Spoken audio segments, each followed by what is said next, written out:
किए हुए हो, इसलिए तुम सच्ची भक्ति के, सच्चे सुख के, सच्चे जीवन के अधिकारी हो रहे हो। मैं तुम्हें फलाने समय भगवान नाम की दीक्षा दूंगा। दीक्षा का समय हुआ और पीपा को श्री कृष्ण की भक्ति प्रकट हो, श्री कृष्ण का ज्ञान प्रकट हो, श्री कृष्ण का प्रेम प्रकट हो, ऐसी गुरु दीक्षा दे दी। पीपा साधु होना चाहते थे, लेकिन रामानंद स्वामी ने कहा, जो जगत के सुख को अंदर भरने की वजह जगदीश्वर के सुख को पाना चाहता है, वही साधु है। और तुम राजकाज करते हुए भी अपने नियम निष्ठा से जप करना, प्राणायाम करना, ध्यान करना और विषय विकारों, रानियों के द्वारा संसारी सुख अथवा वाहवाह के द्वारा संसारी सुख के तुम गुलाम नहीं बनना, तुम सुख के भोक्ता मत बनना, तुम सुख के दाता बनना। तुम भगवान के भक्ति रस से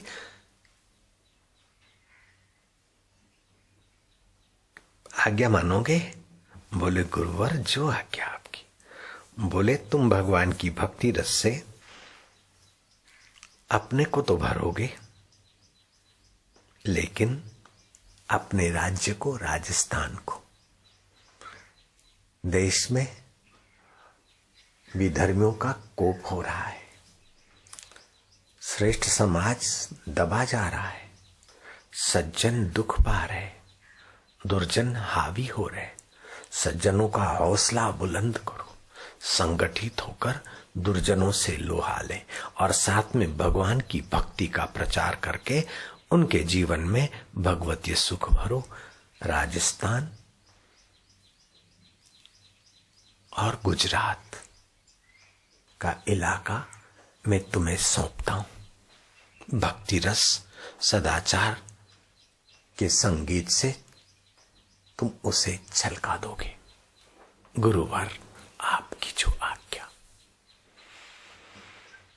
गुरु जो काम सौंपते हैं, शिष्य अगर ईमानदारी से करने लग जाए तो उसमें पैसे की खोट नहीं आ सकती। दान का पैसा लोहे का चना है, 7-7 पीढ़ियां ले डूबता है जो दान के पैसे दबाने की कोशिश करते, और दान के पैसों के साथ अपना तन मन और धन भी कुछ मिलाकर जो लग जाते, उनकी 7-7 पीढ़ियां आबाद हो जाती। जो धर्म के पैसे को हड़पता है वो 7 पीढ़ियों को तबाह करने का महापाप करता है, और जो धर्म के पैसों का ठीक सुरक्षा करके समाज के हित में ही लगाता है तो धर्म उसकी रक्षा करता है। पीपा ने प्रजा के पैसों को प्रजा के हित में लगाना ही पहले ही समझ रखा था। मां काली की पूजा उपासना ने उनको साधुओं की सेवा का तो रंग लगाया था, लेकिन साधुओं की प्रार्थना से मां ने उसको सत्संग और ब्रह्म ज्ञान का रंग लगाने के लिए कर्म को कर्म योग बनाने की सुंदर सीख भी गुरु से दिला दी। अब पीपा लौटा, देखने में तो वही का वही राजा पीपा था, लेकिन अंदर महाराज पीपा हो गए, साधु पीपा हो गए। अब तो विशेष ध्यान रखने लगे और वाहवाही से फूलते नहीं थे और वाहवाही के लिए काम नहीं करते थे, लोक मांगल्य के लिए काम करते थे। वैर वृत्ति चित्त से निकल गई और प्रजा पालन की वृत्ति और बढ़ी। पीपा राजकाज करते और लोगों के चेहरे पर चमक आने लगी, दिल विकसित होने लगे, राज्य में ठीक से वर्षा होने लगी। सज्जन मंत्रियों का हौसला बुलंद हुआ, सज्जन समाज के हृदय में 4 चांद चमके और दुर्जन वैसे ही कांपने लगे। अपराधीकरण क्षीण होने लगा और सज्जनता का स्वभाव पीपा के राज्य के चहुं और फैलने लगा। जहां सुमति वहां संपत्ति। पीपा के राज्य में माया इज्जत का, आबरू का, प्रसन्नता का जीवन जीने लगी। बच्चे माँ बाप के आज्ञाकारी होने लगे। ब्राह्मण, साधु, पंडित, कन्या मन्या कुर्र, तू मेरा चेला मैं तेरा गुर्र, ये सब छोड़कर सुंदर सीख देने वाले हो गए। ओला बांधू, बला बांधू, भूत बांधू, प्रेत बांधू, डाकिनी बांधू, शाकिनी बांधू, दक्षिणा धर, तू चाहे मर चाहे तर, ऐसे धूर्त लोगों के धंधे बंद होने लगे, प्रेमा भक्ति का प्रचार होने लगा। स्कूलों में मास्टरों की हाजिरी ईमानदारी की होने लगी और बच्चों में मास्टरों के प्रति स्नेह और सद्भाव निखरने लगा। यथा राजा तथा प्रजा। राजा जब श्रेष्ठ होता है तो प्रजा श्रेष्ठ होने को तो लालायित होती है। शासन जब ईमानदारी से सेवा करने लगता है तो प्रजा उसे सहयोग देने को भरपूर दिल खोले बैठी होती है। गागरोनगढ़ अब प्रभु का गढ़ होने लग गया। सारे लोग सुखी और चैन की जिंदगी गुजारते भगवान की भक्ति के तरफ मुड़ने लगे और ये सुवास गागरोनगढ़ की दीवारों को लांघकर राजस्थान में फैलने लगी और राजस्थान से जुड़े हुए गुजरात को भी अछूता कैसे रखेगा ये भक्त का प्रसाद। अब गुजरात में एक बापूजी है तो राजस्थान को अछूता कैसे रहने देंगे, और राजस्थान में एक बापूजी है तो गुजरात को अछूता कैसे रखने देंगे, और भारत को अछूता कैसे रखेंगे। एक ही विषय विकारों के दास वो बेटा जी होते हैं और विषय विकारों को दूर करके भगवत सुख से भर जाने वाले सारे बापूजी होते हैं।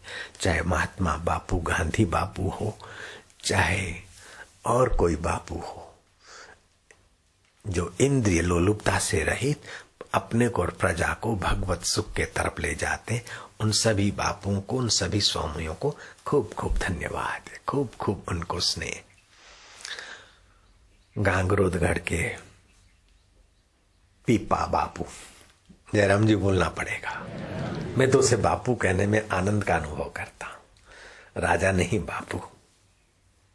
कुछ लोग ऐसे ही अपने ऊपर बापू नाम थोप देते और शराब पीना भी चालू है, शिकार करना भी चालू है, शोषण करना भी चालू और बापू बनना, ये तो बापू शब्द की मखौल है। लेकिन गागरोनगढ़ के पीपा बापू ने ऐसी सुवास फैलाई कि काशी तक की दीवारों को लांघकर वह सुवास गुरु के कदमों तक पहुंची। गुरु ने निर्णय किया कि हम बिन बुलाए पीपा के अतिथि होंगे। गुरु चल पड़े। कहां? गागरोनगढ़। राजा को पता चला गुरुजी आ रहे हैं। हो राजा कैसे रहा? वो तो भक्त नंगे पैर दौड़ा और बड़ा स्वागत। सिंधी जगत में एक प्रेम प्रकाश महाराज हो गए। उनके नाम का एक भजन है, बुधो थम अचन प्या पीरी प्रेम वारा। वो पीरी प्रभु के प्यारे, प्रभु से प्रेम कराने वाले संत आ रहे। इंदा जय गाड़िय में पीरी प्रेम वारा, चुमाते गाड़िय जा हुफी था फिरण वारा। बुधो थम अचन प्या पीरी प्रेम वारा। पिरन जय अचण जी, प्रीमाना वो संत भगवान गुरु महाराज। पिरन जय अचण जी जिनी जय खबर आ। उन संतों के आने की जिन्होंने खबर दी है।